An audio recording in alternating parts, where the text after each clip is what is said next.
ये इंटरव्यू बहुत खास होने वाला है। इसमें अभिषेक जी आपको बताने वाले हैं कि आप अपने से ऊपर वाले लोगों को, चाहे वो आईआईटी में पढ़ते हैं, आईएम में पढ़ते हैं या गवर्नमेंट में बहुत बड़ी जॉब्स हैं, उनको आप कैसे ज्वाइन करवा सकते हैं, डायरेक्ट सेलिंग का भविष्य क्या है और टेक्नोलॉजी किस प्रकार से डायरेक्ट सेलिंग में अपना योगदान दे सकती है। अगर आप सोच रहे हैं, एक्शन नहीं ले पा रहे हैं, तो उसका भी जवाब आपको इस इंटरव्यू में मिलने वाला है। लास्ट तक देखते रहिएगा। Thank you.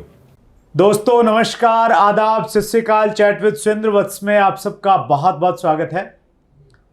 हम अक्सर आपसे रिक्वेस्ट करते हैं कि आप किन लोगों को मिलना चाहते हैं उनके नाम नीचे कमेंट्स में लिखिए, लेकिन अपनी कंपनी का नाम मत लिखिए, और आप हमेशा उस चीज़ का फॉलो करते हैं। Thank you so much for that. आज हमारे एक ऐसे मेहमान हैं जो डायरेक्ट सेलिंग में सेलिब्रिटी का रुतबा रखते हैं, डायरेक्ट सेलिंग का बहुत अच्छा तजर्बा है और उनकी स्टोरी, उनका एक्सपीरियंस आपको बहुत लाभान्वित करने वाला है। तो आइए हम सब लोग मिलकर स्वागत करें। आज हमारे मेहमान हैं अभिषेक दुआ जी। बहुत बहुत स्वागत अभिषेक जी आपका। Thank you sir, thank you. हम लोग आगे बढ़ें उससे पहले कुछ कॉम्प्लीमेंट्स हैं, वो मैं पढ़ना चाहता हूँ। आपके कमिंग सून के वीडियो में कुछ लोगों ने लिखा है। सावन मलिक ने लिखा है, सर आई एम प्राउड कि आप आ रहे हो। I am very happy, you are the best mentor and I am very excited for this show. Nidhi ji ने लिखा है, most humble person, what a leader, love you sir. Motiram Sahu ने लिखा है, 18 साल डायरेक्ट सेलिंग का अनुभव आज 30 मिनट में मिलने वाला है। स्वागत है अभिषेक जी आपका। सौभाग्य साहू ने लिखा है, किंग मेकर, बहुत डाउन टू अर्थ लीडर हैं सर। और महिमा देवनाथ ने लिखा है, धमाका होगा, नेटवर्क मार्केटिंग के बादशाह आ रहे हैं। कैसा लगता है जब इस प्रकार के कॉम्प्लीमेंट्स मिलते हैं? नहीं सर, ऑब्वियसली सर अच्छा लगता है। 18 साल हो गए हैं तो जर्नी काफ़ी अच्छी रही है। शुरुआत से ही बहुत अच्छी जर्नी रही थी। तो मैंने कभी भी, यानी कि इनफैक्ट मैं बहुत जल्दी मेरे को सक्सेस मिली थी। नॉर्मली नहीं मिलती डायरेक्ट सेलिंग में, लोगों को बहुत टाइम लगता है, स्ट्रगल करते हैं। मैं ये नहीं बोलूँगा कि मेरे को ओवरनाइट मिली, बट येस जल्दी सक्सेस मिली। But I have been always very humble. सबसे मिलता हूँ, आज भी मिलता हूँ, चाहे वो बिल्कुल डेप्थ में है। किसी को भी मेरे से अगर कोई मैसेज भी करना है तो आई रिप्लाई बैक। मैं किसी को ऐसा नहीं, तो I am always available for everyone. तो मेरे साथ कभी हुआ नहीं। तो हाँ, मेरे एक अच्छी ट्यूनिंग सबसे रहती है। तो मैंने कभी वो नहीं दिखाया कि मैं एक बहुत बड़ी अपलाइन हूँ या मैं बहुत बड़ा लीडर हूँ। तो मेरे अंदर वो निकलता भी नहीं एक्चुअली, चाहे मेरे को जितनी सक्सेस मिलती गई। बट मैं शुरुआत से ऐसे ही था। एंड सब जानते हैं मेरे को 18 साल हो गए हैं, तो मुझे बहुत बड़ा नेटवर्क क्रिएट किया है। तो एवरीबडी नोज दैट कि I am very much approachable, anybody wants to speak to me, तो मेरे से आराम से बात कर सकते। आपको लगता है सर आपका जो इस प्रकार का एटीट्यूड रहा, हम्बल रहे आप, ये आपकी सक्सेस में इसने कुछ रोल प्ले किया? बिल्कुल सर। इससे फ़ायदा ये हुआ कि मैं अपनी टीम को बहुत अच्छी तरह जान पाया, और टीम को कभी भी कोई प्रॉब्लम थी तो हिचकिचाती नहीं थी मेरे से बात करने में। तो एक फ्रेंडली बिहेवियर रहा है मेरा। किसी को मेरे से कोई बात करनी है तो मैं, क्योंकि अप्रोचेबल हूँ, नहीं तो मैं हमेशा देखता था अपलाइन से बात करने में थोड़ी हेजिटेंसी होती थी सबको कि वो इतनी बड़ी अपलाइन है, मैं कैसे बात करूँ। तो चाहे करियर से रिलेटेड, कई बार लोग कंफ्यूज भी होते हैं कि हम इसको फुल टाइम करें, कैसे करें। तो चाहे करियर से रिलेटेड, चाहे पर्सनल लाइफ से रिलेटेड, क्योंकि कई बार दिक्कतें पर्सनल लाइफ में बहुत आती हैं और वो हमारे प्रोफेशनल लाइफ में काफ़ी हैम्पर करती हैं। तो पर्सनल लाइफ को लेके भी लोग डिस्कस करते हैं। एंड वहाँ पे मेरे को लगता है वो जो गैप है अपलाइन और डाउनलाइन में, वो मैं शायद फिल कर पाया और एक अच्छी ट्यूनिंग बैठा पाया। तो मुझे लगता है कि वो एक बहुत बड़ा फैक्टर रहा है मेरी सक्सेस में। तो मैं शुरुआत से थोड़ा सा सबसे मिलता भी था और बात भी करता था, और ऐसा बिहेवियर था कि लोग मेरे से बात कर पाते थे। अंदर की बातें जो कई बार अपलाइन से नहीं हो पाती, वो मेरे से कर पाते थे। चलिए, आपके बहुत सारे गुणों के बारे में हम जानेंगे सर, लेकिन हम शुरुआत करते हैं आपकी लाइफ स्टोरी से। आपकी स्टोरी बहुत इंस्पायरिंग है एक्चुअली। मैंने कई सारे आपके वीडियोस देखे। तो कैसे शुरुआत हुई डायरेक्ट सेलिंग में और अब तक का सफ़र कैसा रहा? ओके सर, सफ़र तो बहुत ज़्यादा अच्छा रहा है। मैं कॉलेज में, यानी मैं इंजीनियरिंग कॉलेज में था। मैं एक इंजीनियर हूँ। एंड अगेन, जैसे इनफैक्ट मैं एक इंजीनियर हूँ और मेरे साथ सारे जितने भी लोग थे, सारे मैक्सिमम इंजीनियर्स ही थे। मैं एक बहुत ही ऑर्डनरी फैमिली से बिलोंग करता हूँ। किराए पे मैं रहता था, हमारे पास अपना घर भी नहीं था। Basically you are from Delhi? From Delhi, यानी मेरे पेरेंट्स रोहतक से हैं। ओके। बट जब मैं when I was born in Rohtak, क्योंकि नानी और दादी का घर वहीं है। बट हाँ, मैं शुरुआत से दिल्ली में हूँ। मेरे घर वाले शिफ्ट हो चुके थे दिल्ली। बट हमारे पास अपना घर नहीं था, किराए पे था मैं। एंड बड़ी ऑर्डिनरी फैमिली से मैं बिलोंग करता हूँ। तो हाँ, सपने बड़े बड़े थे, बट वही है जो छोटी फैमिली में सपने बड़े देख तो सकते हो, बट वो शायद डिस्कस भी नहीं कर पाते, क्योंकि बचपन से ही सिखाया गया था कि जॉब करनी है। I was very good cricketer, मैं क्रिकेटर बनना चाहता था। अरे वाह। और समहाउ घर वालों ने वो अगेन मिडिल क्लास फैमिली, तो उन्होंने कहा नहीं आपने इंजीनियरिंग करनी है। और मेरा कोई ज़्यादा इंटरेस्ट नहीं था इंजीनियरिंग में, बट क्योंकि मैं अच्छा स्टूडेंट भी था तो उन्होंने कहा आप इंजीनियरिंग करिए, तो मैंने इंजीनियरिंग करी। इंजीनियरिंग करते करते मौका मिला एक डायरेक्ट सेलिंग कंपनी से जुड़ने का। एंड शुरुआत करी थी जब मैं 3rd ईयर में था। उस टाइम मेरी उम्र 18.5-19 साल की थी। एंड उसके बाद सर शुरुआत करी, एंड मैंने कहीं पीछे मुड़ के नहीं देखा। यानी मैं 2004 की बताता हूँ। 2004 में मैंने जुलाई में ज्वाइन किया था। ओके। एंड दिसंबर में, यानी कि 6 महीने के अंदर मैं 1 लाख महीने में पहुंच चुका था। अच्छा। हाँ, तो यानी कि जहाँ पे लोगों को लगता है कि 5 साल लगते हैं, 6 साल लगते हैं, ना मुझे कोई एक्सपीरियंस था, मेरी पहली कंपनी थी, ना मुझे कोई एक्सपीरियंस था, ना मेरे पास कोई इतना ज्ञान था, बट एक पैशन था कि हाँ करना है, क्योंकि एक अपॉर्चुनिटी मिली थी। पहले मैं ट्यूशंस पढ़ाता था, क्योंकि एक नॉर्मल फैमिली से था, तो एक पॉकेट मनी के लिए अपॉर्चुनिटी मिली। इनफैक्ट जब ज्वाइन करना था उस टाइम पे पैकेज सेलिंग होती थी, तो ज्वाइन करने के लिए उतने पैसे भी नहीं थे, थोड़े से अरेंज करे। And somehow when I join, तो फिर 6 महीने में मैंने एक अच्छी लेवल पे मैं पहुंचा। यानी कि मेरा 6 महीने बाद मेरी ₹1,00,000 की तनख्वाह, यानी कि इनकम हो गई थी। एंड वो दिन है और आज का दिन है, मैंने आज तक कोई भी महीना 1 लाख महीने से कम देखा नहीं एक्चुअली। अच्छा। और मैं 2004 की बात कर रहा हूँ। तो आई बीन लाइक, मैंने मैनेज उसको मेंटेन भी बहुत अच्छा किया। शुरुआत से काफ़ी अच्छी मेरी जर्नी रही। एंड ऑब्वियसली मैं तो अच्छा था, मेरे को टीम भी बड़ी अच्छी मिली, सारे लीडर्स थे मेरे पास, एक बंच ऑफ इंजीनियर्स, IIT से सारे, यानी कि बहुत अच्छे कॉलेज से भी मेरे साथ लोग जुड़े। एंड सबने एक्सेप्ट किया मुझे और एक अच्छी टीम बनाई। बाकी जो गाड़ी घर वर वो सब कुछ हुआ, तो ऐसी कोई चीज़ नहीं है। इनफैक्ट मैं बहुत जल्दी, यानी मैं अगर बताऊं तो जहाँ मैं किराए पे रहता था, मैंने 2 साल के अंदर अपना घर भी ले लिया था दिल्ली में। स्टूडेंट टाइम में मैं अब लगाइए सर 2006 में मेरी इंजीनियरिंग कंप्लीट हुई। ओके। और 2006 जून में मेरी इंजीनियरिंग खत्म हुई है, और 2007 फरवरी में, यानी कि 6 महीने के अंदर मैंने अपना घर ले लिया था दिल्ली में, मॉडल टाउन में। तो फिर दिमाग खराब नहीं हुआ, इतना पैसा आ गया, घर आ गया, सब कुछ हो गया? ये चीज़ मेरे लिए काफ़ी ठीक रही, क्योंकि मैं हमेशा सोचता था कि मैं बहुत बड़ा कर सकता हूँ। तो मेरे को इनफैक्ट जब कॉलेज में था, मैं फाइनल ईयर में था, तो मैं तकरीबन 15 लाख महीने में पहुंच गया था। 2006 की बात कर रहा हूँ मैं। अच्छा। 2006 में मैं तकरीबन 1 महीना ऐसा भी था, 15 लाख मैंने कमाया उस महीने। बट तब भी मुझे ऐसा नहीं लगा कि नहीं मेरे को सब कुछ आता है। मैं तब भी अपनी अपलाइंस का फेवरेट था। मैं सबसे बहुत ही जेंटल तरीके से बात करता था, अप डाउनलाइन से भी बहुत हम्बल तरीके से बात करता था। मुझे नहीं लगता मैंने शायद किसी को हर्ट तो शायद कर दिया हो, क्योंकि इतना टाइम हो गया, बट मेरे को नहीं लगता कि मैंने किसी को पर्पसली हर्ट किया। I am being friend to everyone. आज भी जो लोग मेरे साथ नहीं भी हैं, वही मेरे से अच्छे दोस्त हैं। तो चाहे एक अच्छी इनकम, बहुत यंग एज में थी, 19-20 साल का था मैं, 15 लाख रुपए, उल्टा आपको पता है 2 लाख ही इंसान के लिए बहुत होता है उस टाइम पे। आज तो तब भी थोड़ी इन्फ्लेशन, महंगाई बढ़ गई है, उस टाइम तो इतना था भी नहीं, उल्टा इतने खर्चे भी नहीं थे जैसे आज लोगों के लाइफस्टाइल अलग हो चुका है। बट हाँ, काफ़ी अच्छा किया भी और ग्राउंडेड रहा मैं। मेरे को ये था कि नहीं, मेरे को कभी सर पे अपनी सक्सेस नहीं चढ़ानी है, क्योंकि मेरा ये एम था कि जो मैं कर पाया वही मैंने अपनी डाउनलाइन को भी करवाना है। और कई लोग मुझे, आपने उसमें देखा होगा, आपने बोला किंग मेकर, क्योंकि जो मैंने किया मेरी टीम में बहुत लोग हैं जिन्होंने किया। मेरी टीम में बहुत लोग हैं जिन्होंने बहुत अच्छी सक्सेस हासिल करी, जिन्होंने बहुत कम उम्र में अच्छा पैसा कमाया। तो मैं हमेशा एक चीज़ को मानता था, नेटवर्क मार्केटिंग, डायरेक्ट सेलिंग में आपको ताज पहनना नहीं है, आपको ताज पहनाना है। अगर आपको किंग बनना नहीं है, किंग बनाना है, अगर आप ये कर पाएंगे, क्योंकि मैंने बहुत बार देखा है लोग जब आगे बढ़ते हैं, मैंने ये तक नोटिस किया है कई बार, जब डाउनलाइन आगे बढ़ रही होती है तो लोगों को थोड़ी इनसिक्योरिटी भी होती है। तो यहाँ पे मैं बहुत कूल रहता था। इनफैक्ट जब मेरी डाउनलाइन आगे बढ़ रही होती थी तो मैं उल्टा उनको और लाइमलाइट देता था। तो ये मेरे साथ हमेशा रहा है, और इस वजह से मेरी टीम में बहुत अच्छे लीडर बहुत अच्छे मुकाम पे पहुंचे। तो और मेरी इनकम भी क्रॉस करी कई लोगों ने। तो आई एम वेरी हैप्पी, मुझे अच्छा लगा कि मैंने उनको प्रमोट किया। कभी ये नहीं किया कि उन्होंने तो मैंने किया, तो I have always promoted them. So ये रहा मेरे साथ। आपने अभिषेक जी 2004 में डायरेक्ट सेलिंग स्टार्ट किया, 18 साल की आपकी जर्नी रही, और आप चीज़ों को अच्छे से देखते भी हैं, समझते भी, ऑब्जर्व भी करते हैं। हिंदुस्तान में अगले 20 साल में आपको डायरेक्ट सेलिंग का क्या भविष्य दिखता है?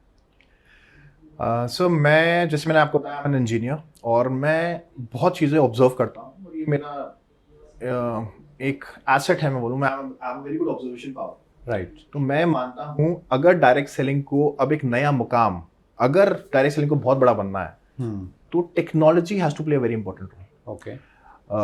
क्योंकि अगर आप कोई भी इंडस्ट्री देखें, अगर आप पिछले 15 साल बाद देखें, जब मैंने शुरुआत भी करी थी तो इनफैक्ट आईफोन उस टाइम थे ही नहीं, और उबर ओला नहीं थी, जोमैटो स्विगी में कोई हम ऑनलाइन ऑर्डर नहीं, आप देखेंगे सब कुछ टेक्नोलॉजी से रिलेटेड हो चुका है। एक हमारी इंडस्ट्री है जो आज भी थोड़ी टेक्नोलॉजी से थोड़ा सा पीछे चल रही है। तो मुझे लगता है आने वाले टाइम में वो कंपनी, वो लीडर आगे बढ़ पाएगा जो टेक्नोलॉजी को बहुत अच्छी तरह यूज कर पाएगा और उसको अच्छी तरह यूज करके स्केल अप कर पाएगा बिजनेस को। क्योंकि आप कोई भी इंडस्ट्री देखें, इनफैक्ट जब से ओला उबर आया तब से बाकी टैक्सी ड्राइवर्स थोड़े परेशान रहते हैं, राइट। जोमैटो स्विगी आया तो रेस्टोरेंट्स वाले परेशान रहते हैं, क्योंकि टेक्नोलॉजी ने बिजनेस बहुत तेजी से कैप्चर किया है। तो इस इंडस्ट्री को भी अब वो टेक्नोलॉजी में इनोवेशन की जरूरत है। यहाँ पे अभी भी टेक्नोलॉजी की मुझे लगता है थोड़ी सी कमी है, हमको कहीं ना कहीं अपनाना पड़ेगा, और जो लीडर आने वाले टाइम में टेक्नोलॉजी को अच्छी तरह यूज करेगा वही स्केल अप कर पाएगा। क्योंकि हम बातें सारे करते हैं कि नोकिया ने चेंज नहीं किया, ये सब अपनी अपनी टेस्टिंग में नहीं बोलते हैं, नोकिया ने अपने आप को अपग्रेड नहीं किया तो देखो आज वो गायब हो गया, बोलते सब है, बट इसको की मीनिंग को नहीं जानते। क्योंकि अगर हम भी अपने आप को अपग्रेड नहीं करेंगे तो हम भी वो स्केल अप नहीं कर पाएंगे। तो इसको हम यूँ समझें कि भविष्य तो बहुत अच्छा है डायरेक्ट सेलिंग का इंडिया में, लेकिन उन्हीं का अच्छा है जो टेक्नोलॉजी के साथ में अपने साथ जो वक्त के साथ, जैसे वक्त बदल रहा है टेक्नोलॉजी में सब। आज पेमेंट करने के लिए पहले हमको अपने, आज तो मैं अपना, मेरे पास कैश ही नहीं होता, अब यूपीआई से हम पेमेंट कर देते हैं। अब पॉइंट क्या है, हर चीज जब टेक्नोलॉजी इतनी ज्यादा टेक्नोलॉजी ड्रिवन हो चुका है, पहले लोग, आज इंसान को अगर कुछ खरीदना भी है, अगर स्टॉक्स भी खरीदने हैं तो ऐप से कर लेता है। पहले इंसान को ब्रोकर को फोन करना पड़ता था, आपको होटल बुक करना है, आपने सब कुछ ऑनलाइन, सब फोन पे अवेलेबल है, एक फोन हो तो आप किसी चीज की आवश्यकता सब कुछ कर सकते हैं। तो यही चीज जब हम डायरेक्ट सेलिंग में भी इसको हम अच्छी तरह अपना पाएंगे तो आई थिंक वो बहुत अच्छी तरह स्केल अप होगा। इस इंडस्ट्री को भी वो एक्सपोनेंशियल ग्रोथ टेक्नोलॉजी दे पाएगी, क्योंकि बाकी इंडस्ट्री सिर्फ टेक्नोलॉजी से एक्सपोनेंशियल ग्रोथ पे गई है। अब आप कोई भी इंडस्ट्री को देखें, ये इंडस्ट्री को अगर हम टेक्नोलॉजी के साथ अगर हम इसको अलाइन करेंगे तो आई एम वेरी श्योर ये भी बहुत अच्छी तरह स्पीड पकड़ेगा, और वो लीडर्स भी वही आगे जाएंगे जो कि आने वाले टाइम में टेक्नोलॉजी को अच्छी तरह यूज करें। जैसे आपका ये चैनल है, कहीं ना कहीं आप लोगों को एक अच्छा मैसेज दे पा रहे हैं एक यूट्यूब के टेक्नोलॉजी की तरफ से, कि हाँ अगर किसी को कुछ सीखना है तो वो सीख सकता है। बट वो सीखना सिर्फ देखना नहीं है, वो सीख के उसको इम्प्लीमेंट करना है, और उसको भी कहीं ना कहीं टेक्नोलॉजी को यूज करना है, तभी वो आगे बढ़े। That's great, wonderful. आपने जब डायरेक्ट सेलिंग शुरू की, आपने बताया 18 साल की आपकी उम्र थी, स्टूडेंट थे। इस समय बहुत सारा यूथ डायरेक्ट सेलिंग की तरफ अट्रैक्ट हो रहा है, और उसके अट्रैक्शन का जो मेन कारण है ना, वो है बड़ी बड़ी गाड़ियाँ, लाइफस्टाइल लोगों का, उसकी वजह से अट्रैक्ट हो रहा है कि मैं डायरेक्ट सेलिंग में आ जाऊँ। तो ऐसे यूथ को आपका क्या संदेश है? सर मैं ऑनेस्टली, मेरे को लगता है कि कोई भी बिजनेस अगर बढ़ा है आगे, कोई भी किसी भी कोई इंडस्ट्री में अगर ग्रोथ आई है, तो कहीं ना कहीं या तो उस कंपनी का प्रोडक्ट अच्छा था या सर्विस अच्छी थी। राइट। आप आज अगर हम अंबानी को देखते हैं, अदानी को देखते हैं, किसी भी बड़े इंडस्ट्रियलिस्ट को देखते हैं, तब उनकी इनकम नहीं देखते, हम उनकी गाड़ियां नहीं देखते, हम उनका बिजनेस देखते हैं। तो आपको अगर गाड़ी भी खरीदनी है इस इंडस्ट्री से, अगर डायरेक्ट सेल इंडस्ट्री से, तो पर आपको बिजनेस समझना पड़ेगा, क्योंकि इंडस्ट्री आपको गाड़ी नहीं देने वाली, आपको बिजनेस गाड़ी देगा। अगर आप बिजनेस समझ नहीं सकते, अगर आप प्रोडक्ट नहीं समझ सकते, अगर आपको लगता है, पहले आपको प्रोडक्ट देखने पड़ेंगे कि प्रोडक्ट वर्थ है, क्या हम इसको सेल कर सकते हैं, क्या इसमें वो रीपरचेज पावर है, क्या मेरे पास, अगर मैं एक क्लाइंट या मैं एक कस्टमर बनाता हूँ तो क्या मुझे वो रीपरचेज पावर देगा, या मैं एक अच्छी सर्विस दे पा रहा हूँ। तो जब तक हम बिजनेस नहीं समझेंगे, गाड़ी तो सर एक बाय प्रोडक्ट हो गया, पहला बिजनेस है, क्योंकि हमारा बिजनेस अच्छा होगा तब गाड़ी आएगी। क्योंकि अगर मैं बोलूं कि मैंने गाड़ी ली, घर लिया, तो गाड़ी घर बात की बात थी, पहले बिजनेस समझा, अपने आप को इम्प्रूव किया, अपनी स्किल्स पे काम किया। क्योंकि मैं आपको बताऊं, मैं बड़ा इंट्रोवर्ट था, मैं ज्यादा नहीं बोलता था, आज भी कम ही बोलता हूँ। I am a good listener actually, मैं सुनता ज्यादा हूँ, और मैं मानता हूँ सुनेंगे ज्यादा तो आप ज्यादा सीखते हैं। तो मैं आज भी सर मैं बहुत पढ़ाई करता हूँ, मेरे को पढ़ना बहुत पसंद है, मैं बहुत सीखता हूँ, और मैं आज भी इतना कुछ हासिल करने के बावजूद भी मैं बहुत कुछ सीखता हूँ, और मैं अपनी लाइफ में उसको इम्प्लीमेंट भी करता हूँ। जिस दिन आप सीखना बंद कर देंगे तो आपको, आपके अंदर वो स्टैग्नेंसी आ जाएगी, आपको लगेगा आप ग्रो नहीं कर रहे हैं। तो मुझे लगता है कि आपको बिजनेस भी सीखना है। गाड़ी ठीक अट्रैक्ट करती है, ऑब्वियसली मुझे भी लगता है कि मेरे पास ये गाड़ी होनी चाहिए, बट अगर गाड़ी आएगी लास्ट में बिजनेस से ही। अगर मैं बिजनेस अच्छा कर पाऊंगा, और बिजनेस अच्छा करने के लिए मुझे क्या करना है, अपने आप को इंप्रूव करना है, अपनी टीम को इंप्रूव करना है, उनमें वो स्किल्स लेके आनी है कि क्योंकि कहीं ना कहीं मुझे लगता है कि लोग सेल्स के लिए भागते हैं, अगर मैं सेल्स के लिए भागूंगा तो मुझे पैसा मिलेगा, बट मेरे को ये समझना पड़ेगा मैं सेल्स नहीं करनी, मेरे को एक बिजनेस पार्टनर चाहिए। क्योंकि डायरेक्ट सेलिंग के लिए ठीक है, मैंने किसी को सेल तो निकाल ली मैंने, but I am looking for a business partner. आज मैं यहां तक पहुंचा हूं, मैंने सेल्स नहीं निकाली, मैंने बिजनेस पार्टनर्स बनाए हैं और वो बिजनेस पार्टनर ने मेरा साथ दिया और आज हम एक अच्छा बिजनेस खड़ा कर पाए। क्योंकि मैं अगर किसी से मिल रहा हूँ, उसको अगर प्लान दे रहा हूँ, तो मेरा मेन पर्पस सेल नहीं कन्वर्ट करना, मुझे उसको बिजनेस पार्टनर बनाना। और पार्टनर मैं तभी बना पाऊंगा जब उसको उसका फायदा दिखेगा। सेल अगर मेरे को सेल निकालनी है तो मुझे अपना फायदा देखना है कि अब मेरी सेल निकल जाए, बट अगर मेरे को बिजनेस पार्टनर बनाना है तो मुझे उसका फायदा दिखाना पड़ेगा कि साथ में बिजनेस करेंगे तो हम इसको बहुत आगे लेके जा पाएंगे। तो इसको हम यूं समझे कि युवा गाड़ियों से अट्रैक्ट नहीं हो, वो पहले प्रोडक्ट देखे, प्लान देखे, ये देखे कि मेरे मतलब का है या नहीं है, और अपनी स्किल्स के ऊपर में काम करें। स्किल्स के ऊपर काम करेंगे, पार्टनर्स बनाएंगे, तो बाई प्रोडक्ट है गाड़ी, बंगला, घोड़े सब। सर अगर आप कोई भी इंडस्ट्री को नोटिस करें, आज विराट कोहली ने क्रिकेट खेलना शुरू इसलिए नहीं किया था, उसको गाड़ी चाहिए थी। वो क्रिकेटर अच्छा बना, उसने अपनी बैटिंग पे, अगर आप 2008 की उसकी फोटो भी देखेंगे, वो तो वेरी चबी गाय, उसके इतने बड़े बड़े गाल थे, उसको चीकू बुलाते थे, बिकॉज उसका नाम चीकू इसलिए क्योंकि ही वाज हेल्दी। उसको पता था कि अगर मैं ऐसा हेल्दी रहूंगा मैं इंडिया के लिए लंबा नहीं खेल सकता। उसने अपनी फिटनेस पे काम किया, 6-6 घंटे जिम करता। यस। तो उसने इसलिए नहीं किया कि उसको पैसा चाहिए था, उसको पैशन था उसका क्रिकेट के लिए। आज वो क्रिकेटर अच्छा है तो उसको पैसा अट्रैक्ट करता है, पैसा उसके लिए बाय प्रोडक्ट है। अब ये बहुत गहरी बात आपने बोली और बहुत अच्छे से रिलेट करवाया। प्रॉब्लम यही है डायरेक्ट सेलिंग में, लोग किसी की गाड़ी देखते हैं कि यार इसकी गाड़ी आ गई मेरी भी आ जाएगी, इसके पास में बंगला आ गया मेरा भी आ जाएगा, मेरा भी लाइफस्टाइल हो जाएगा। लेकिन जो बेसिक्स पे काम नहीं करेंगे तो फिर वो कहते हैं ना, रूट्स पे काम नहीं करेंगे तो फ्रूट्स अच्छे नहीं आएंगे। सर कोई भी आप देखें, चाहे मेसी देखें, उनको बोलते हैं वो पहले चाय की दुकान पे काम करता था, रोनाल्डो, अब ये कोई भी देखें, इन्होंने अपने गेम पे काम किया, जो मेन उनकी स्ट्रेंथ है वहां पे उन्होंने अपने आप को एक्सपर्ट बनाया। पैसा इज फॉलोइंग देम, पैसा हमेशा बाय प्रोडक्ट रहेगा। अगर आप अपने बिजनेस में अच्छे हो, अगर आप बिजनेस को स्केल अप कर सकते हो, अगर आपका बिजनेस बहुत अच्छा करना आपको आता है, तो पैसा आएगा ही आएगा, पैसा कहीं नहीं जाएगा। बट द पॉइंट इज लोग अपने पे काम ही नहीं करते हैं। लोग सीधा सोचते हैं मैं गाड़ी खरीद लूं, मैं ये ले लूं, वो ले लूं। सर वो हमेशा बाय प्रोडक्ट रहेगा। अगर आप अपनी स्किल्स पे काम कर सकते हैं तो nothing like it. That's great. एक बड़ा ज्वलंत प्रश्न है सर आज के टाइम पे, और बहुत बड़ा कंसर्न भी है सभी डायरेक्ट सेलर्स के लिए, वो है क्रिप्टो। हाँ जी। और आपने भी देखा होगा पिछले 18 सालों में बहुत सारे स्कैम आते हैं, अलग अलग ग्रुप में आते हैं, फिर वो बदल जाता है। हाँ जी। तो अभी क्रिप्टो को लेके बहुत कुछ हल्ला चल रहा है मार्केट में, बहुत सारे लोग क्रिप्टो में जुड़ते हैं और MLM कॉन्सेप्ट के ऊपर में क्रिप्टो कर रहे हैं। पैसा आता है, लोगों को दिखाते हैं कि देखो मेरा आ गया। इस सारी चीज़ों को आप किस रूप में देखते हैं, और स्पेशली जो लोग इस तरफ अट्रैक्ट हो रहे हैं उनको आप क्या कहना चाहते हैं? सर देखिए, पहले हमको समझना, मैं आपको वैसे बताऊं, आई एम अ फाइनेंस गाय। मैं बहुत ही इंटेंसिव फाइनेंस में हूँ, चाहे क्रिप्टो हो चाहे स्टॉक्स हो। I have a very deep knowledge. तो सिर्फ अगर मैं आपको क्रिप्टो की बात करूं तो ये क्रिप्टो नहीं है, ये एक ट्रेंडिंग वर्ड है। राइट। आप कभी भी, आपने बोला स्कैम्स की बात करूं, अगर मैं 18 साल की जर्नी भी देखूं, ऐसा नहीं है पहली बार हो रहा है, बहुत बार हुआ है। और ये स्कैम्स क्यों आते हैं? जब भी कोई ट्रेंडिंग वर्ड होता है, अभी जैसे बज वर्ड है क्रिप्टो, हर जगह जब से लॉकडाउन हुआ तो एकदम से बिटकॉइन का रेट बढ़ा, जब मॉनेटरी पॉलिसीज आई यूएस में तो पैसे जब बटे गए तो लोगों ने क्रिप्टो बहुत भागा। तो एक ट्रेंडिंग वर्ड, जब भी एक ट्रेंडिंग वर्ड आता है तो लोग उसके अराउंड को बिजनेस क्रिएट कर लेते हैं। ओके। ये अगर मैं आपको बताऊं तो ये क्रिप्टो नहीं है, ये एक ट्रेंडिंग वर्ड है, उसको यूज करा जा रहा है। क्रिप्टो एक बहुत अलग है। क्रिप्टो से देखिए, अगर हम MLM भी करना चाहते हैं तो या तो कोई प्रोडक्ट होगा या कोई सर्विस होगी। ये ना कोई प्रोडक्ट है ना कोई सर्विस है, राइट। ये एक अभी ट्रेंडिंग, अभी एक फॉरेक्स ट्रेडिंग भी चल रहा है। पॉइंट क्या है कि जब एक वर्ड आता है फॉरेक्स ट्रेडिंग, अरे फॉरेक्स ट्रेडिंग में पैसा है, तो क्या होता है, उसी रिलेटेड कोई MLM खोल देता है। MLM नहीं है, वो मनी सर्कुलेशन है, बट नाम क्रिप्टो का लिया जा रहा है, नाम फॉरेक्स ट्रेडिंग का लिया जा रहा है, बट वो MLM नहीं है, वो डायरेक्ट सेलिंग नहीं है। वो एक अभी, और 4 साल बाद शायद कोई और ट्रेंडिंग वर्ड आएगा। राइट। कोई ट्रेंडिंग वर्ड आएगा।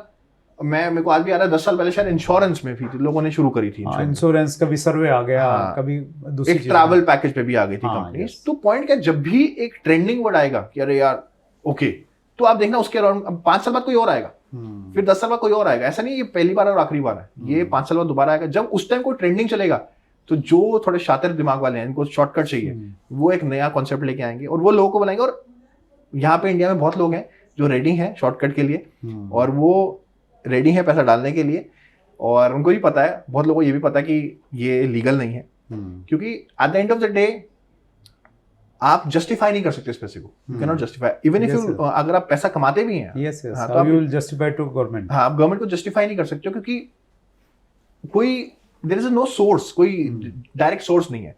और अगर मैं आपको क्रिप्टो की बात बताऊं, क्रिप्टो का मतलब, क्रिप्टो आया क्यों था? क्रिप्टो का मतलब है डिसेंट्रलाइज करेंसी, राइट, जहां पे कोई आरबीआई या गवर्नमेंट उस पर गवर्न नहीं कर सकती, कम्युनिटी उसे गवर्न करेगी। Right right. तो जब कोई गवर्निंग बॉडी है नहीं, तो बेसिकली या तो वो करेंसी आई थी या एक प्लेटफॉर्म आया था, इन्होंने तो उसको प्रोडक्ट की तरह बेचना शुरू कर दिया। तो हो क्या रहा है, क्योंकि एक ट्रेंडिंग वर्ड है, एक बज वर्ड है, और ये नया बज वर्ड 2 साल बाद दोबारा आएगा, तो आप देखना कुछ और चीजों पे एक नई एमएलएम आ जाएगी। तो ये हमेशा चलता रहता है, कोई स्कैम्स आते रहते हैं। बट अगर मैं आपको बताऊं, अगर कोई इंसान यहाँ पे बहुत अच्छा पैसा कमाएगा, वो तब भी आप देखना वो जेल में जाने वाला है। क्योंकि मैंने बहुत देखा है, अगर आपने 2000 करोड़ कमा लिए, मैंने देखा है, मैं अभी भी बहुत लोगों को जानता हूँ जो 2000 करोड़ कमाए बट वो जेल चले गए, क्योंकि आप गवर्नमेंट को जस्टिफाई नहीं कर सकते पैसा आ कहां से रहा है। Very true, that's great sir. कुछ व्यूअर्स के क्वेश्चंस लेता हूँ अभिषेक जी। ये प्रश्न है चैनपाल जी का, अगर फाइनेंशियली प्रॉब्लम बहुत ज़्यादा हो, कहीं से हेल्प ना मिल रही हो और कोई नौकरी या कोई इनकम का सोर्स ना हो, लेकिन एक अच्छी अपॉर्चुनिटी सामने हो और बंदा अपना तन मन नेटवर्क मार्केटिंग को सौंप चुका हो, अपलाइन भी साथ न दे रही हो, ऐसी गंभीर स्थिति में इंसान कैसे अपना नेटवर्क बनाए? तो ये आई थिंक ये कहना चाह रहे हैं कि फाइनेंशियल प्रॉब्लम्स हैं और लेकिन एक बिजनेस अपॉर्चुनिटी उसको मिल गई है, अपलाइन उसका सहयोग नहीं कर रहे हैं, तो क्या करना चाहिए? सर मेरा मानना ये है कि मैंने बहुत बार देखा है, कई लोग हैं जो कि एक टाइम पे इनकम थोड़ी डाउन हो गई, घर पे ऑब्वियसली ज़रूरत पड़ती है, हर इंसान को एक फाइनेंशियल सपोर्ट की ज़रूरत होती है। तो मैं कई बार अपनी डाउन को भी गाइड करता हूँ कि अगर आपको लगता है कि आपको ज़रूरत है, आप साथ साथ में इसको, चाहे मैं, और सर डायरेक्ट सेलिंग शुरुआत एक पार्ट टाइम की तरह ही हुआ था। मैंने ही पार्ट टाइम, मैं कॉलेज में सुबह कॉलेज करता था, शाम को मैं मीटिंग्स करता था, राइट। तो मेरे लिए भी वो पार्ट टाइम था। इनफैक्ट मेरी मैक्सिमम इनकम उस टाइम थी जब मैं पार्ट टाइम करता था। तो मुझे इसमें कोई गलत नहीं लगता कि अगर आप कुछ साथ में करके इसको पार्ट टाइम करिए, बट अगर आप घर पे सपोर्ट ही नहीं करेंगे तो आपको फाइनली छोड़ना ही पड़ जाएगा, क्योंकि at the end of the day you need money, right. तो मेरा मानना ये है कि अगर आपको दिक्कत है फाइनेंशियली, जो कि बहुतों के घर में है, तभी मैंने भी इसलिए ज्वाइन किया था कि मैं अपनी घर की दिक्कतें दूर कर पाऊँ। जॉब करता तो शायद उतना नहीं कर पाता, बट अगर शायद मैं उतना बड़ा कॉलेज में नहीं कर पाता तो मैं शायद जॉब के साथ इसको कंटिन्यू जरूर करता, क्योंकि एक अपॉर्चुनिटी है जो स्केल अप हो सकती है, जो मेरे ऊपर है कि मैं अपनी टीम को कैसे डेवलप करता हूं। तो अगर आपको लगता है कि आपको सब कुछ बिजनेस अच्छी तरह समझ गए हैं, अगर आपको अपनी टीम को डेवलप करना आता है, आपको दिक्कत भी है, मैं समझ सकता हूँ। देखो सर, मंदी चलती रहती है मार्केट में, मंदी आती है, अच्छा फेज भी आता है, दैट्स फाइन। पर जब आपको लग रहा है कि एक डाउनफॉल आ रहा है, कोई बात नहीं, आप एक अदर सोर्स ऑफ इनकम बनाइए। आज टाटास भी हैं, हमारे सबने इतनी कंपनीज खोली हैं, तो इसमें कोई गलत नहीं है कि आप डायरेक्ट सेलिंग के साथ कुछ और नहीं कर सकते, आप करिए। बट मेरा मानना ये है कि आपको एक इनकम चाहिए ही चाहिए, नहीं तो आप वैसे भी, क्योंकि मेरे साथ ऐसा भी हुआ कि अगर मैं किसी को बोलता हूँ कि आपने सिर्फ डायरेक्ट सेलिंग करनी है और उसके बाद अगर उसकी इनकम नहीं हो पा रही है जितनी उसको चाहिए, तो उसको छोड़ना पड़ जाता है, छोड़ना पड़ जाएगा और हमारे ऊपर भी लाइबिलिटी आ जाती है कहीं ना कहीं, we are responsible for that. इसमें एक प्रश्न इन्होंने ये भी किया कि अगर अपलाइन साथ नहीं दे रहे हैं तो कैसे करना चाहिए? सर अपलाइन साथ नहीं दे रही है तो मैं तो सर हमेशा यही बोलता हूँ कि इंसान को कुछ भी करना है, अगर आपको बड़ा लीडर बनना है, अगर आपको एक लेवल पे पहुंचना है, तो आपको करना तो अपने पैरों पे खुद ही करना पड़ेगा। अगर मैं हर चीज अपनी अपलाइन पे डिपेंडेंट रहूंगा तो मैं बड़ा लीडर नहीं बन सकता, बैसाखियों के सहारे लंबा नहीं जा सकते आप। मैं हमेशा सबको बोलता हूँ कि अगर आप कहते हो कि चलो मेरी जैसी सक्सेस चाहिए, तो मेरी सक्सेस के लिए आपको मेरे से नहीं पूछना चाहिए, आपको मैंने जितना सिखाना आपको सिखाया, आपको खुद भी नया सीखना है। इनफैक्ट मैं बहुत मानता हूँ, जैसे मैंने आपको बताया कि अगर आपको किंग बनना है, आपको किंग बनाना है, ज्यादा इंपॉर्टेंट है आपके लिए। मैं देखता हूँ उनका ग्रुप एक टाइम पे आके डाउन होना शुरू हो जाता है जब वो नए लीडर्स क्रिएट नहीं कर पा रहे हैं जो कि एक अच्छे लीडर्स बन पा रहे हैं। अगर वो पुराने लीडर हैं जो 10 साल पुराने हैं, वही चले जा रहे हैं, तो वो आप देखेंगे एक टाइम पे आके थोड़ा सा डाउनफॉल आना शुरू हो जाता है। चाहे इंडियन क्रिकेट टीम है, अगर नए बच्चे नहीं आएंगे तो सचिन तेंदुलकर भी रिटायर नहीं होगा। वो प्रेशर आता है कि हाँ मुझे भी अच्छा परफॉर्म करना है, तो everybody has to perform and new people has to come जिन्होंने अच्छी परफॉर्मेंस देंगे, तभी वो प्रेशर ऊपर भी आएगा और हाँ एक स्टेबिलिटी आएगी पूरे नेटवर्क में भी। That's great. आपने अभिषेक जी बताया कि आपने स्टार्टिंग में IIM IIT के बच्चों को ज्वाइन करवाया। एक मतलब एक अच्छा स्टूडेंट है या ऑलरेडी कोई बंदा एक अच्छी प्रोफाइल पे है, उसको ज्वाइन करवाने के लिए पर्टिकुलर कुछ चीज़ों का ध्यान रखना चाहिए? सो देखिए, मेरा मानना ये है कि कई बार मैंने अपने से बड़े लोगों को भी बहुतों को ज्वाइन करवाया जो कि अच्छे पोस्ट पे थे, गवर्नमेंट जॉब्स भी करते थे। मैंने शुरुआत IITs में मेरा बहुत बड़ा नेटवर्क था IIT में। तो मुझे पता था कि वो IITians हैं, तो एक ईगो फैक्टर है उनके अंदर। मुझे पता है कि मैं दिल्ली से IP यूनिवर्सिटी से मैंने करा है, तो मुझे पता है कि उनके अंदर एक ईगो फैक्टर है। पर सबसे पहले अगर मुझे शुरुआत करनी है तो मुझे उनकी ईगो को सेटिस्फाई करना है। ओके। तो मैं शुरुआत ही ऐसे करता था कि मैंने यही बोलता था कि मुझे पता है आप लोग एक बहुत ही ब्रिलियंट कॉलेज से हो। इनफैक्ट मेरा भी सपना था इस कॉलेज में जाने का, जो मैं नहीं कर पाया। तो मैं समझ सकता हूँ कि आप बहुत केपेबल हैं, मेरे से भी ज्यादा केपेबल हैं। मैं पहले उनको थोड़ा सा उनकी ईगो को सेटिस्फाई करता था कि आप मेरे से अच्छे हैं, बट अगर आपको इस बिजनेस में आगे बढ़ना है तो आपको थोड़ा मेरा सुनना पड़ेगा, आपको मेरे से सीखना पड़ेगा। क्योंकि आप हो सकते हैं, आप IIT में आपने करा है तो आप बड़ा अच्छा, अपने पढ़ाई में आप बहुत अच्छे होंगे, आप मेरे से बहुत इंटेलिजेंट होंगे, बट इस बिजनेस में मेरे को आपसे थोड़ा ज्यादा तजुर्बा है। तो मैं चाहूंगा मेरा तजुर्बा आप लें और उसको लेके आप, मुझे पता है मेरे से भी ज्यादा अच्छा कर सकते हैं। तो मेरा मानना ये है, जब कोई इंसान एक अच्छे लेवल पे है, एक अच्छी पोस्ट पे है, तो उसकी ईगो सेटिस्फाई करना बड़ा इंपॉर्टेंट है। क्योंकि उनको लगता है कि मैं बहुत हूं तो मैं उसको, तो मेरा मानना ये है उसको ईगो सेटिस्फाई करोगे तो वो आपकी सुनता है। अगर हम उसको एक अच्छी रिस्पेक्ट देते हैं, अगर मैं उसको एक रिस्पेक्ट देता हूँ कि हाँ मुझे पता है आप बहुत अच्छे कॉलेज से हो, बट यहाँ पे अगर आप मेरे से आप थोड़ा एक्सपीरियंस लेंगे तो मुझे पता है आप मेरे से भी ज्यादा आगे बढ़ सकते हैं। बट थोड़ा, क्योंकि मेरे को आपसे थोड़ा ज्यादा टाइम हो चुका है इस इंडस्ट्री में, तो मैं आपको सिखा सकता हूँ। That's great, wonderful sir. अंतिम प्रश्न ले रहा हूँ अभिषेक जी। RNS हेल्प का प्रश्न है, सब कुछ पता है, एक्शन नहीं ले पा रहा हूँ, एक्शन में कैसे आए? तो देखिए, बात वहीं आ जाती है लास्ट में, at the end of the day you need that confidence. Action तो सर तभी आएगा जब आप, मैं हमेशा बोलता हूँ, मैं कई बार, अगर आप भरे हुए हैं, अगर आपको सब कुछ आता है, तो आप हमेशा रीजन ढूंढेंगे मीटिंग करने का। आप चाहेंगे कि आप ग्राउंड पे जाए, आप काम करें। एक्शन कैसे आएगा? मेरे को अगर लग रहा है कि मेरे पास कोई गेस्ट भी नहीं है, तो मैं खुद, मेरे को अगर इतना कॉन्फिडेंस है, मैंने खुद देखा था मेरी टीम में कई लोग हैं इनके पास शायद गेस्ट लिस्ट नहीं थी, उन्होंने स्ट्रेंजर्स पे काम करके काम शुरू किया। अगर आपको लगता है कि आपके अंदर एक अच्छी कला है, आपको लगता है कि आप एक सामने वाले को एक रीजन देंगे एक नया बिजनेस करने के लिए, अगर आपको लगता है आप अच्छा प्रोडक्ट सेल कर रहे हैं, एक अच्छे बिजनेस से किसी को आप रूबरू करवा रहे हैं, तो मुझे नहीं लगता कि आपको इतना डाउट आना चाहिए। एक्शन तो आपको खुद ही लेना पड़ेगा। एक्शन के लिए अपलाइन भी कुछ नहीं कर सकती, क्योंकि हम भी बहुत बार लोगों को बोलते हैं पर तभी लोग घर बैठे रहते हैं। तो इट्स वेरी इंपॉर्टेंट, एक्शन तो आपको खुद लेना है। क्योंकि कई बार लोग ये भी बोलते हैं कि हम कर रहे हैं बट हो नहीं रहा, बट वो घर बैठे होते हैं। तो एक्शन के लिए हाँ, हम आपको सिखा सकते हैं, हम आपको बता सकते हैं, हम आपके अंदर वो कॉन्फिडेंस दे सकते हैं, बट लास्ट में मैदान में आप ही को जाके परफॉर्मेंस देनी है, तो वो बहुत इंपॉर्टेंट है। और ज़्यादातर लोग एक्शन इसलिए भी नहीं ले पाते, वो सोचते हैं कि यार मैं थोड़ा और सीख लूँ और थोड़ा परफेक्ट हो जाऊँ फिर जाऊँगा। सर मेरा मानना ये है, शुरू करेंगे तो ऑटोमेटिकली सीखते मेरा जाएंगे। मानना ये है कि आपको कोई किताब नहीं सिखाती उतना, आपको मार्केट सिखाता। मार्केट में जब आप जाएंगे, जब सामने वाला आपसे 4 क्वेश्चन पूछेगा, आप उससे सीखेंगे। मैं सर आपको, अगर मैं बता दूं, कहने कोई सर मेरे को बुक बता दो, मैं आपको बुक में 10 बता दूंगा, आप 10 बुक पढ़ भी लोगे, बट आप उससे भी ज्यादा तब सीखोगे जब आप मैदान में जाके 4 लोगों से मिलोगे, आप उनको प्लान दोगे, जब वो क्वेश्चन पूछेंगे तब आपका दिमाग चलेगा मुझे यहाँ पे आंसर क्या करना है। और मैंने कहा मैं भी अगर आपको कोई क्वेश्चन का आंसर दे दूंगा, आप तब भी नहीं सीखेंगे, आप डायरेक्ट खुद जाके सीखेंगे, तब आपको सीखने को मिलेगा।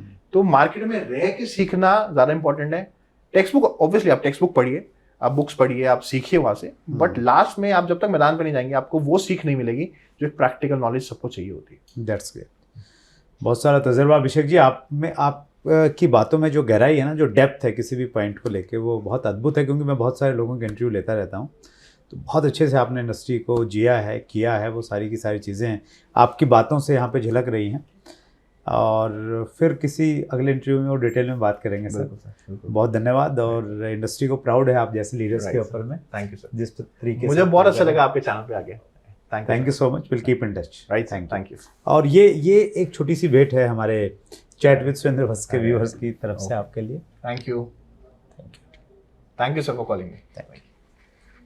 सो ये थे अभिषेक दुआ जी, 18 साल का डायरेक्ट सेलिंग का एक्सपीरियंस, बहुत बड़ा नाम है डायरेक्ट सेलिंग इंडस्ट्री में, एक सेलिब्रिटी की तरह अभिषेक जी का स्टेटस है। अगले मंगलवार रात्रि 8 बजे आपके सामने कौन उपस्थित होंगे, उसके लिए आपको चैनल को सब्सक्राइब करना चाहिए ताकि नोटिफिकेशन आ जाए आपके पास में कि कौन आने वाले हैं। अपना ख्याल रखिएगा, बहुत बहुत धन्यवाद।